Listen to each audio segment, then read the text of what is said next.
The rain began as a whisper against the glass, soft and uncertain, before swelling into a mournful roar that seemed to echo through the empty halls of the Miller estate. The house had always been too big for one person, but now it felt like a cavern carved out of grief. Evelyn Miller sat by the window, her fingers tracing the fogged pane, her eyes vacant. It had been 42 days since her twin brother, Ethan, died in the car accident. 42 days since the world had lost color. The twins had been inseparable, two halves of one heartbeat. From childhood they shared everything.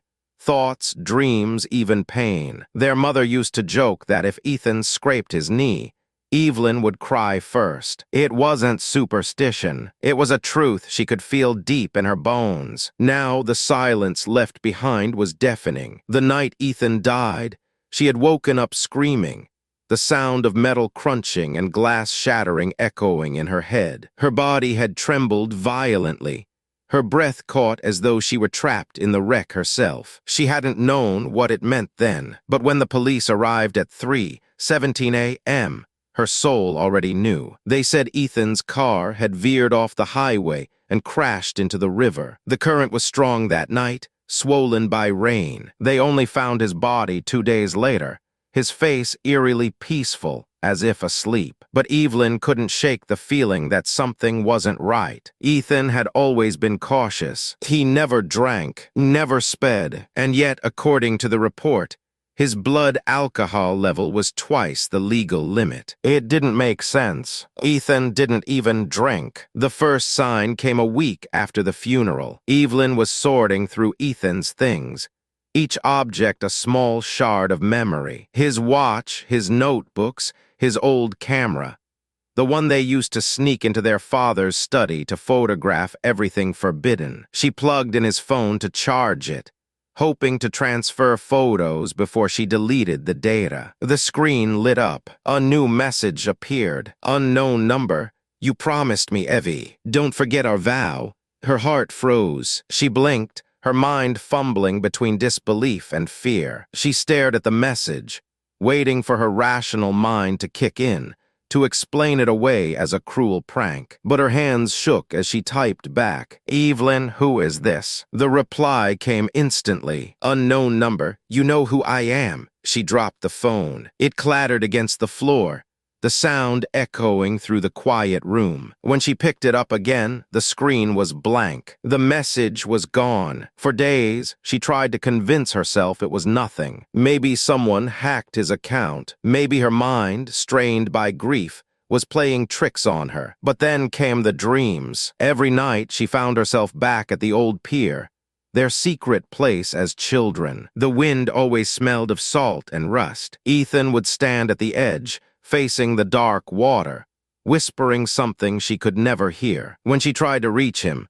the pier would collapse and she'd wake up gasping, drenched in cold sweat. The third night, she finally caught the words, "Find the truth." That morning, she went to the police station. The officer in charge, Detective Harris, was a heavy-set man with kind eyes dulled by bureaucracy. "Miss Miller," he said, flipping through the case file, "I understand this is hard, but the evidence was clear. Your brother was driving alone and the crash was ruled an accident." "But he didn't drink," Evelyn insisted, "and he never drove that late. Something doesn't add up." Harris sighed. Sometimes grief makes us see patterns where there aren't any. Her jaw tightened. Or maybe it makes us see what others ignore. She left his office determined. If no one else would find the truth, she would. Evelyn spent days combing through Ethan's journals and files. Most of it was ordinary. Work notes, photography assignments, random sketches. But one folder on his laptop was locked with a password. The folder's name? Vow. She tried everything: birthdays, pet names, family dates. Nothing worked until one night, while staring at an old photo of them as children holding their pinky fingers together under a blood-red sunset, she remembered the words they used to say whenever they made a promise. "Till the end of time." She typed it in. The folder opened. Inside were photos, emails, and voice recordings. evidence of something darker than she could have imagined. Ethan had been investigating someone named Liam Carson. Evelyn recognized the name instantly. Liam was Ethan's best friend from college, and the same man she had once loved. She scrolled through the files with trembling hands. The emails between Ethan and Liam were tense, cryptic. Ethan accused Liam of stealing something. Liam denied it. But then came the voice recording. Ethan's voice was low and urgent. "If you don't tell her, I will. She deserves to know the truth, Liam. You think I'll stay silent while you destroy her life?" Then Liam's voice, cold, sharp. "You always had to play the hero, didn't you? Stay out of this, Ethan, or I swear you'll regret it." The recording ended abruptly. Evelyn's blood ran cold. What truth? What were they hiding from her? That night, she called Liam. He didn't answer. The next day, she went to his apartment. He opened the door, his expression flickering between surprise and guilt. "Evie, I didn't expect to see you." "Then maybe you should have expected Ethan's ghost." He stiffened. "What are you talking about? I know you two were fighting before he died. What were you hiding from me?" Liam's jaw clenched. "Evie, it's complicated." "Then uncomplicate it," she snapped. He hesitated, then sighed. "Fine. Ethan found out about something I did years ago. I made a bad investment with the trust fund your father left. I lost everything. Ethan threatened to tell you. I begged him to wait until I could fix it, but he wouldn't listen." Evelyn's eyes narrowed. "So you killed him? What?" "No. God, no."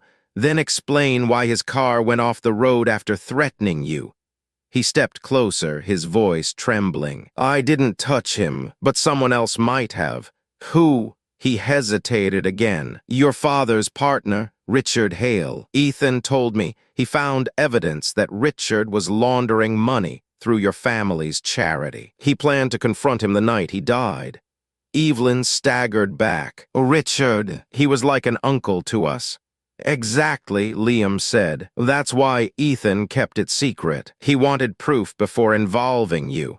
Evelyn's head spun. Her heart ached with betrayal and confusion. If what Liam said was true, Ethan hadn't just died in an accident. He'd been silenced. That night, another message arrived. "Unknown number. He's lying." Her pulse spiked. "Evelyn, Ethan. Unknown number. You're close. Don't trust him. Don't trust anyone." Then, as before, the message vanished. Evelyn stared at the phone, shaking. Could it really be Ethan? Or was someone manipulating her grief to drive her mad? She decided to test it. She texted back, "Evelyn, if you're really Ethan, tell me something only we'd know." No response. She waited for hours, exhaustion finally dragging her into uneasy sleep. When she woke up, the answer was waiting. "Unknown number. The scar on your wrist. You said it looked like a star. I said it looked like home." Evelyn's breath caught. No one else knew that. No one. Evelyn began seeing patterns everywhere. A car parked outside her house every night. A shadow following her at the grocery store. Strange clicks on her phone calls. She called Detective Harris again. "Please," she begged, "reopen the case. I think Ethan was murdered." He hesitated. "Do you have new evidence?" She hesitated. "Not exactly. Miss Miller, grief can do strange things. I'm not imagining this," she cried. "He's trying to warn me." There was silence on the line. Then Harris said gently, "Sometimes we hear what we need to hear, not what's real."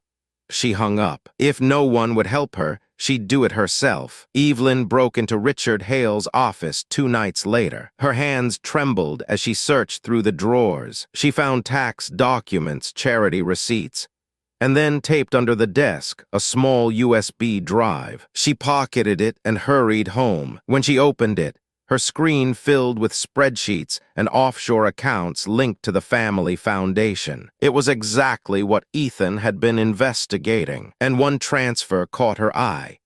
$250,000 wired to an account under Liam Carson's name. Her chest tightened. So Liam had lied. She confronted him the next evening. Liam looked pale, haunted. "Evie, I can explain." "Don't." she said coldly, tossing the printed record at him. You took money from Richard. Ethan found out. That's why he's dead. Liam's eyes filled with tears. No, I didn't kill him. Richard did. He called me after the crash, said it was handled. I thought he meant the money problem. I didn't know. You're lying. I swear, Evie. I loved him like a brother. Please, you have to believe me. Before she could respond, her phone buzzed again. Unknown number. He's right, but not about everything.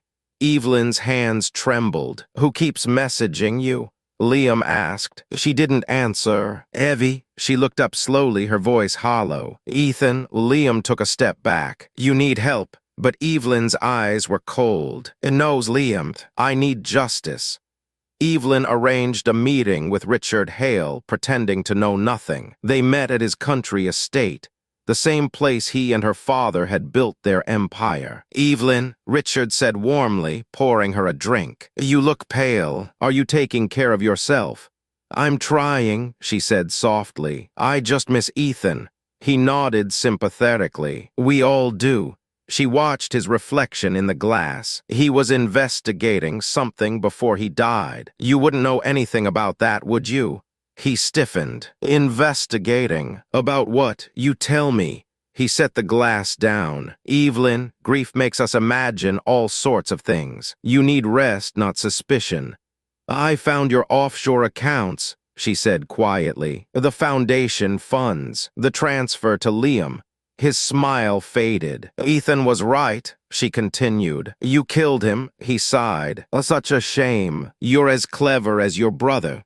Her stomach turned. So it's true. Yes, but unlike Ethan, you won't get the chance to ruin me. He drew a gun from his jacket. Before he could aim, her phone vibrated violently in her hand. Unknown number. Now Evie.